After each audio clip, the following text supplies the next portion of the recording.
thank everyone for joining us here this afternoon. On Wednesday, April 26, 2017, at approximately 12:06 p.m., Corporal Stephen Ballard, an 8.5-year veteran of the Delaware State Police, conducted a stop on a suspicious vehicle in the parking lot of the Wawa located at 1605 Pulaski Highway. Corporal Ballard was in full uniform and in a fully marked police vehicle when he contacted the male driver of the red Dodge Charger. The Dodge Charger was also occupied by a second male subject in the front passenger seat. Corporal Ballard made contact with the driver and the passenger, who both provided identification. Corporal Ballard then walked to the passenger side of the vehicle to address the occupant. The passenger, who was later identified as Burgon Sealy Jr., 26, of Middletown, advised that he had arrived at the Wawa in a gray Honda Accord, which was also parked in the parking lot. Corporal Ballard then asked him to step out of the Dodge Charger. As he exited the vehicle, a struggle ensued, during which time the suspect began firing at Corporal Ballard with a handgun he had produced from his waistband. Corporal Ballard attempted to run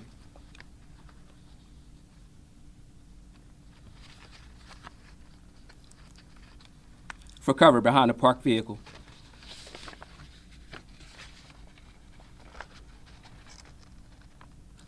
However, Sealy pursued him, and the suspect fired a handgun, striking him in the upper body. Corporal Ballard immediately went to the ground. The suspect then fired multiple rounds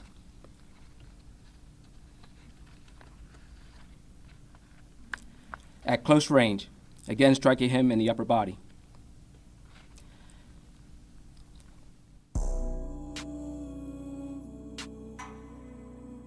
On a warm spring afternoon in Delaware, April 26, 2017, Corporal Stephen Jamel Ballard began what should have been a normal shift.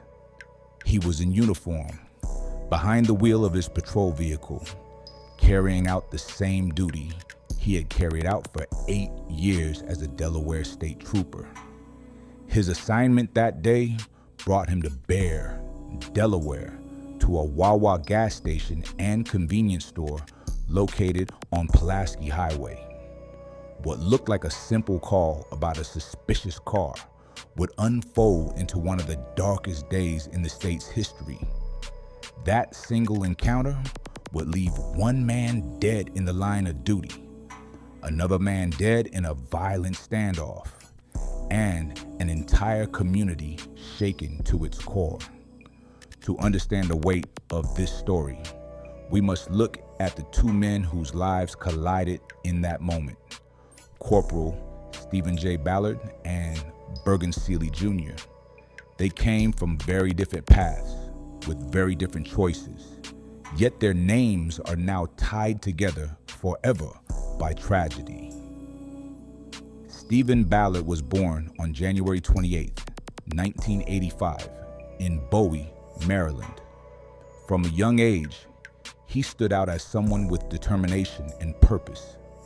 He grew up in a supportive family, one that valued education and responsibility.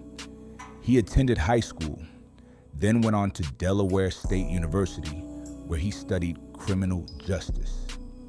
In 2007, he earned his degree.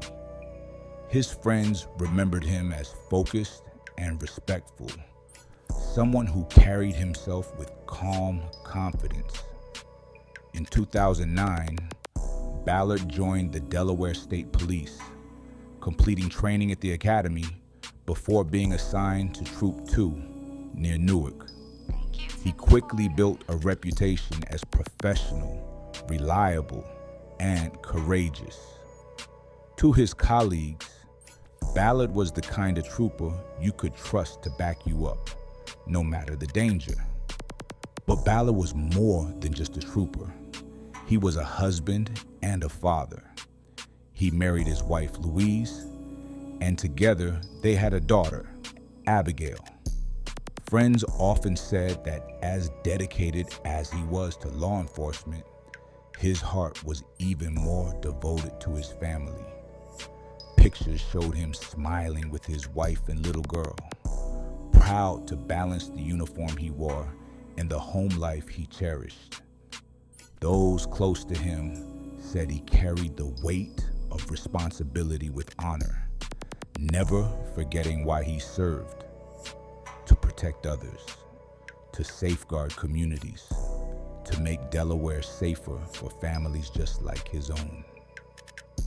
On the other side of this story stood Burgon Sealy Jr., 26 years old in 2017. Sealy lived in Middletown, Delaware, in a suburban neighborhood called Brick Mill Farms. To neighbors, he was not especially visible. Some said they barely noticed him, but Sealy had a history that hinted at trouble beneath the surface. In 2013, he was arrested in Volusia County, Florida, on a misdemeanor charge for carrying a concealed weapon along with marijuana possession. Police at the time reported that he had a handgun tucked into his waistband. That detail matters because it echoed the way he would later carry a weapon in Delaware, hidden and ready.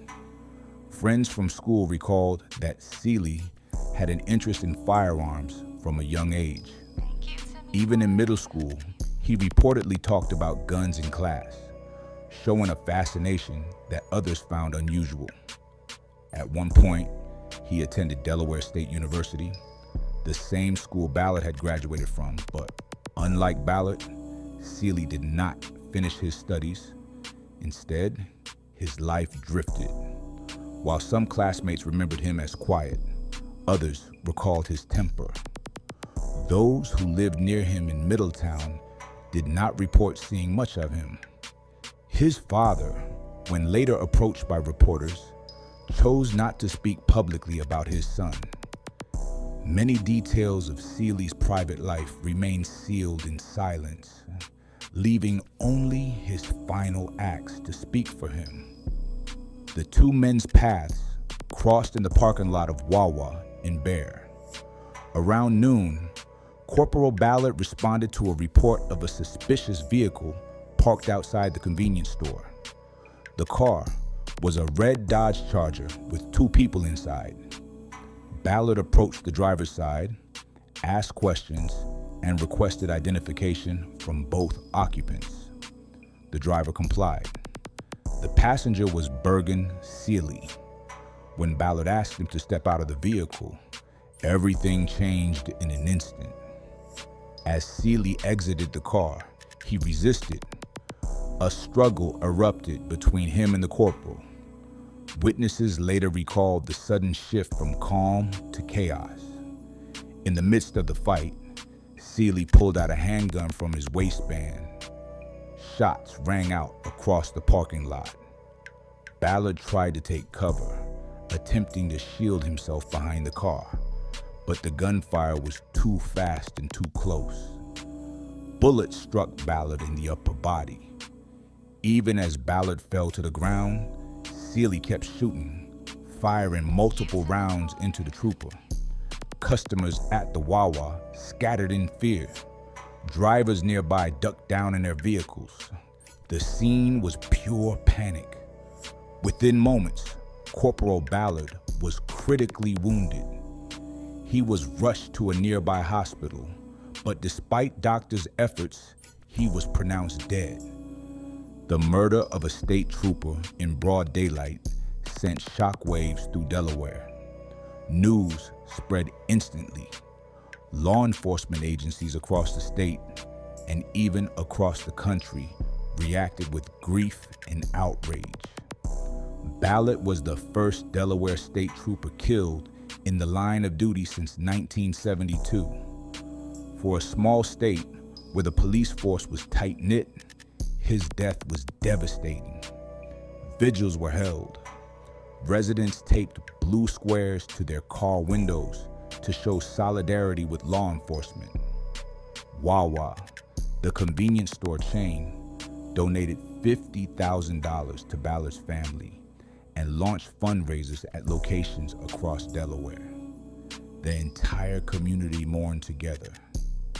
Meanwhile, law enforcement launched a massive manhunt for Burgon Sealy Jr.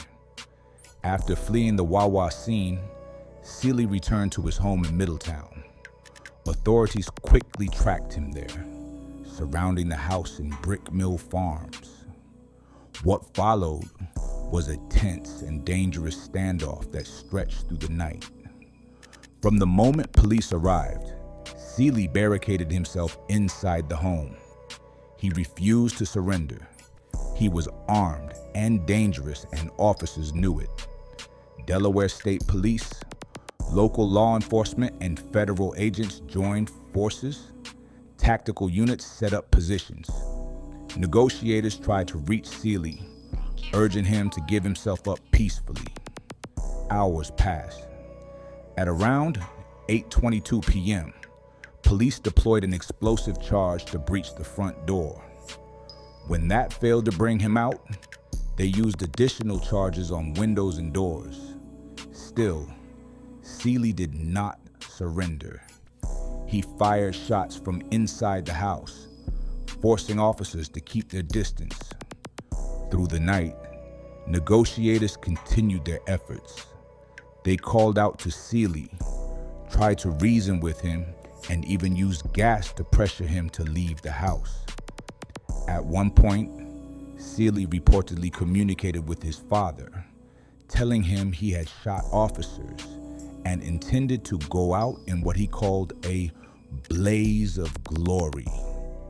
His words painted the picture of a man determined not to be taken alive. The standoff dragged into the next morning, April 27th. By 9 a.m., it was clear Sealy would not surrender. When he finally emerged from the home, armed and opening fire, police responded with deadly force. Officers shot Sealy, killing him outside his Middletown home. The standoff was over. One day after killing Corporal Ballard, Burgon Sealy was dead. The Delaware Department of Justice investigated the use of deadly force. Their 2018 report concluded that officers acted lawfully and reasonably under the circumstances. Sealy had posed a direct threat, firing on police and refusing every chance to surrender.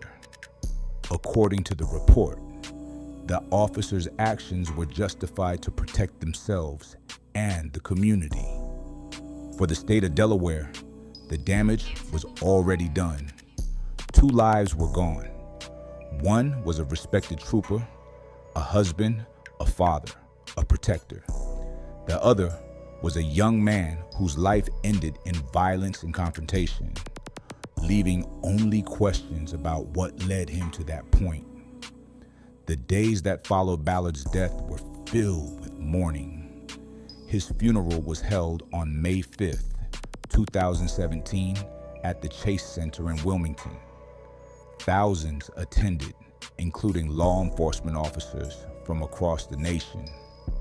The procession stretched along Interstate 95 as residents lined the roads to pay respects. Ballard was laid to rest at Grace Lawn Memorial Cemetery. His wife, his young daughter, and his parents stood in grief as taps played and flags were folded. It was a ceremony of honor, but also of heartbreak. In the aftermath, Ballard's memory was cemented in Delaware history. The state renamed a road near Troop 2 as Corporal, Stephen Ballard Way. His name was etched onto police memorials. The Tunnel to Towers Foundation later paid off his family's mortgage, giving his wife and daughter a measure of security after his sacrifice. Each year since, Delaware State Police remember Ballard on the anniversary of his death. His widow, Louise, has spoken publicly, encouraging people to live with love and charity, carrying forward the values her husband embodied. Burgon Sealy's name faded into silence after the standoff. With his death, there would be no trial, no defense, no chance for the public to hear his side. Rumors and speculation surfaced, claims about religious motives, mental health struggles, or radicalization, but none were ever confirmed. The record shows only what can be proven: his prior arrest in Florida, his interest in firearms, his decision to open fire on a state trooper, and his final stand against police. His father did not speak out. Friends kept quiet. His story ended abruptly, leaving behind only fragments and shadows. The case carried political weight as well. Delaware had recently struck down his death penalty as unconstitutional. After Ballard's death, some lawmakers pushed to bring it back, arguing that killing a police officer should be punishable by death. Bills were introduced, debates were held, but ultimately the proposals failed in the state Senate. The death penalty was not reinstated. The legal system chose not to use one killing to justify the return of state executions. Years later, the story of Corporal Stephen Ballard and Burgon Sealy Jr. still lingers. It is remembered each April. It is spoken about in training sessions for officers, in conversations among families of law enforcement, and in quiet moments of reflection. It stands as both a story of honor and sacrifice, and a warning of how violence can erupt in an instant.